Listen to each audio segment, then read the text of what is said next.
Welcome, ladies and gentlemen, to the Monday, June the 6th edition of the Bottom Line Lexington podcast. Of course, as you all know, Muhammad Ali passed away over the weekend. One of the most iconic people in the history of sport, and maybe one of the most famous people in the world in the second half of the 20th century. His in-ring record, outstanding, defeating the likes of Sonny Liston, Joe Frazier, George Foreman, some of the greats in the history of the sport. But for my money, his legacy is far greater outside of the ring than it was in. For joining the Nation of Islam in a time where he knew he would be punished for it by the American public. By standing up for his rights not to fight in Vietnam, to the point where they took away almost 4 years of his prime fighting years. This wasn't like Mike Tyson going to jail for rape. He broke a law. Muhammad Ali got 4 years taken away from him, but he didn't break any laws. They said he did at the time, but they overturned it. We talk about on this show being a polarizing figure, and how on this show, sometimes I say things that upset people. Some people really like the show. Some people really don't like the show. That's Muhammad Ali in a much bigger scope. Some people really loved Ali. Some people to this day still truly, really hate Ali. And yes, he did fight too long. He should have retired after the third Frazier fight when he was 34 years old. Yet he went on to fight 10 more times. He went 7-3 in those fights, and you could argue he should have went 3-7. People argue that Jimmy Young and Ernie Shavers and Ken Norton the third time that they fought, and Leon Spinks both times they fought, that they all beat Muhammad Ali. But Ali was given decisions just so they could keep making money. Do I totally discount that? Not at all. Go back and watch some of those fights on YouTube. Jimmy Young and Ernie Shavers. Ali got beat badly in those fights. He still won. I don't know how to this day. His interactions on television with Howard Cosell, truly iconic. He said things in the 60s and 70s that you can't say today about racism, about women. He came out and said them. If any public figure came out and said those same things today, their careers in whatever field they were in would be over, completely over. But he got away with it. He had 4 wives. He had 9 kids. But when he lit that torch in Atlanta in 1996, and believe me, I was in Atlanta that night. It was one of the greatest moments ever in sport. Sadly, being born in the 70s, all I remember are the sad times for Ali. I watched that 30 for 30 documentary when he fought Larry Holmes. There is nothing happy about that. It was all sadness and pathetic. Ali with no chance to win, but yet everyone around him trying to cash a paycheck. He fought Trevor Berbick in 1981. He had to fight in the Bahamas because no American state would pass him in a physical exam. He lost to Michael Spinks the first time they fought. Michael Spinks had only had 8 professional fights. At the end, he was fighting for money. Ferdy Pacheco quit his camp because he said after the third Frazier fight, he couldn't watch him take that punishment anymore. But Ali's spirit is what made him a great fighter. Heck, even his own daughter over the weekend said his body had quit, and the only thing that kept going was his heartbeat for a full 30 minutes after his body shut down. Very fitting. So whether you like Ali or not, he is an iconic American figure, and he will be missed. The only thing that I always wondered, what if he could have actually spoken for the last 20, 25 years? How would he be remembered then? Rest in peace, champ. More local news. Apparently, UK football season ticket sales are way down. In 2010, 44,000 ticket sales. Last year, 38,000. This year, so far, 31,000. And who can blame them? They're losing games. They're not making bowls. And they're a train wreck in every way, shape, and form. Last year, before the season, everyone here was promised a bill of goods. All these experts coming out and saying 7, 8. I heard one person on ESPN say 9 wins for UK football last year. I stuck to 5, just like I had the last 2 years. When people's expectations are high and a team doesn't live up to them, that's when fans turn on you. But last year, you had a returning quarterback in Patrick Tolles, and you had 8 home games. To only get 5 wins when people were expecting many more, that's how you lose season ticket sales. You know how you get them back? Win football games. That easy. New wide receivers coach Lamar Thomas has come out and said, we want outstanding people who want to do it right. Boy, that's not preseason coach speak, is it? He was talking about culture and players stepping up and needing leaders and taking it to heart. Every cliche that an assistant coach could come up with was used in this little Lamar Thomas feature in the Herald over the weekend. You know what I remember about Lamar Thomas? I'll tell you what I remember. George Teague of Alabama chasing him down from behind in the 92 Sugar Bowl when the national championship was on the line. I also remember Lamar Thomas as an announcer for Miami threatening to come out of the booth and come onto the field when Miami got in a fight with Florida International in the Orange Bowl in the mid-2000s. That's what I remember about Lamar Thomas. But I digress. But the last thing I need to hear this time of year is all those cliches like stepping up and finding leaders, blah, blah, blah, blah, blah. That's how simpleton fans, like Kentucky football fans, get their hopes up. And every year, their hopes are dashed come October. This year, sadly, I think you're in for another non-bowl season, so all these cliches are yet again worthless. But yet some people will buy into it. They do every year. They have for 40 years around here. Over the weekend, Coach Calipari of UK said, "Why don't we move the SEC tournament from March to November? It'll give everybody 3 games, guaranteed. Everybody will be happy." What are you going to do that last weekend in March before the tournament, bro? That's when everybody else plays conference tournaments. You know why Cal wants this? His team got screwed last year. They played their final game on Sunday afternoon, and it didn't matter who won that game. Kentucky was going to be a 4 seed, and Texas A&M was going to be a 3 seed, no matter what happened. Kentucky went on to win that game, win the SEC tournament. They should have been a 3 seed, and A&M should have been a 4 seed. But they played so late that those Mensa people from the NCAA Tournament Committee couldn't think outside the box and just flipped them around, giving Kentucky the better seed when they were obviously the better team. Why? Simply because they played their conference championship on Sunday afternoon. Is that punishment? Is that flawed logic? Is that a committee just too lazy to think outside the box and actually work on a Sunday when they've done all their work on Saturday night? All of the above. The SEC would be better off in the tournament moving their championship game to Saturday, like pretty much everyone else has done, except for the Big Ten. That's the bottom line here. Get the final game moved to Saturday, you won't have that problem again. Reds lose 10-9 yesterday. They had the bases loaded in the bottom of the 9th with nobody out. Adam Duvall, who's had a great year so far, Zach Cozart, another great year, and Ivan DeJesus, Jesus himself, none of those 3 could get 1 runner in from third. Game over. Nats salvage the 3rd game of the 3-game series in which the Reds won the first 2. Reds have won 2 out of 3 from the Nats, won 6 of their last 9, but they're still only 21-36. Don't get your hopes up. John Moscott started yesterday in what might be his final Major League start. His ERA now 8.02. How can you run him back out again? Who's going to take his spot in the rotation? Maybe Anthony DeSclafani, whose next start apparently will be in the major leagues. Just a matter of when that happens. He's healthy now.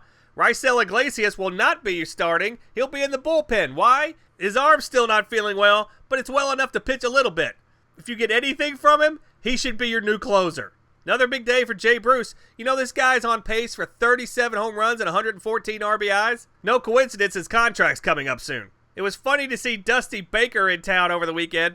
He addressed the Reds falling off the map, saying how he thought they were so close to winning it all when he was there. They weren't that close. They never won a playoff series, partly thanks to you, Dusty. 2012 was the year. They were up 2-0 on the Giants, coming back to Cincinnati for 3 games. All you had to do was win one of those 3. They couldn't. Giants go on to win the World Series. Reds go home. 2013, lose the first-round wild card, and it was over after that. But they're not losing now because of managing and Dusty Baker. They're losing because of horrible contracts to Joey Votto, to Brandon Phillips, to Homer Bailey, to Devin Mesoraco. This team would be losing with Dusty Baker. This team is losing with Brian Price. This team would be losing with Tony La Russa and Bobby Cox and Joe Torre all combined. Off day for the Reds. Don't need an off day when you're actually winning 6 out of 9 games. But coming into town tomorrow, the vaunted St. Louis Cardinals. How good are the Cardinals this year? 30-27. They'd be out of the playoffs right now if it started today. People still glowing over this Adam Duvall trade last year in which they got him and their current number 6 prospect in the minor leagues for Mike Leake, a rental, who the Giants only used for 2 months, and they let him go. But is it really that good with Duvall? Is he really the savior everybody says he is? He's 27 years old, plays left field, can play a little third base. Maybe he and Suarez should switch positions. But to vault 265, yeah, he's got 16 home runs, 35 RBI. He's been great. He's been a surprise compared to the expectations of him. But if you honestly think he's going to keep this up all year, this pace up, you're a better man than me. He'll be hitting far lower than 265 and be on a much slower than 40 home run pace by the end of September. NBA, Golden State won by 33 last night in a game where people are using the word quit around Cleveland, a word you never want associated with your team. Warriors up 2-0. Now they go to Cleveland in the proverbial must-win game in Game 2. How confident are people that the Warriors are going to win this series? Vegas has made Golden State minus 1,000. In other words, if you want to win $100, you have to put up $1,000 just to win 100. I would never do that. Ever, under any circumstance. But of course, LeBron came out over the weekend and said he's one of the low men on the totem pole for the Cavs. Whatever, dude. Quit peeing on my leg and trying to tell me it's raining. Football news. Super Bowl champion Denver Broncos heading to the White House today, but they'll be without defensive back Aqib Talib, who was shot outside a nightclub, a.k.a. stripper bar, in Dallas last night. Now there's rumors that he might have shot himself. So he's not going to the White House. But you know who is going to the White House? Peyton Manning. Wow. He's not going to miss an opportunity to personally gloat and get some camera time with the president, is he? Of course not. I thought you were retired, dude. Why do you get to go to the White House? Oh, he wouldn't miss this for the world. Expect some really corny sound bites coming from him and Obama today. But you know who else isn't going? Brock Osweiler. Why doesn't he get to go? He was on the team last year too. If Peyton Manning gets to go, why doesn't Brock Osweiler get to go? Maybe John Elway was a jilted lover, like he wasn't free agent, and won't let him go. Oh, by the way, this is the same John Elway that when he got drafted by the Baltimore Colts in 1983, refused to play for them and forced a trade to Denver. How's that for a double standard? John Elway and Peyton Manning, a match made in heaven. They deserve each other. John Elway is a punk, but he's not the biggest jerk in sports like Peyton Manning. By the way, Aqib Talib, look for him to get to sign with the Raiders as soon as he can when he's a free agent, because the Raiders, if they move to Vegas, have been offered free lap dances for life by a strip bar in Vegas. How can you pass that up? More baseball. Madison Bumgarner, he of the career 180 batting average and 13 home runs, wants to be in the home run derby at the All-Star break. Really? This dude's got 459 plate appearances and 13 home runs, and he wants to be in the home run derby? He's lost his mind. But how important is the home run derby? Who won it last year? Do you remember? I'll give you a second.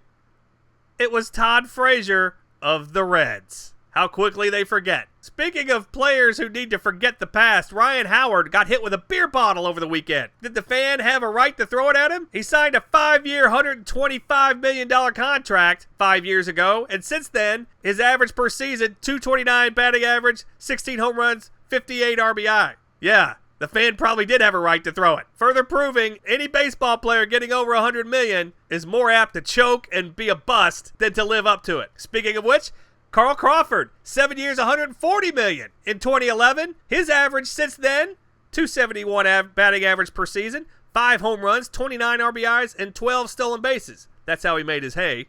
Batting average, stolen bases. He was designated for assignment and basically released by the Dodgers over the weekend. There you go, Reds. That'll shore up your outfield. Go get Carl Crawford. Dodgers are going to pay his contract out. Good luck. Jake Arrieta lost a game yesterday.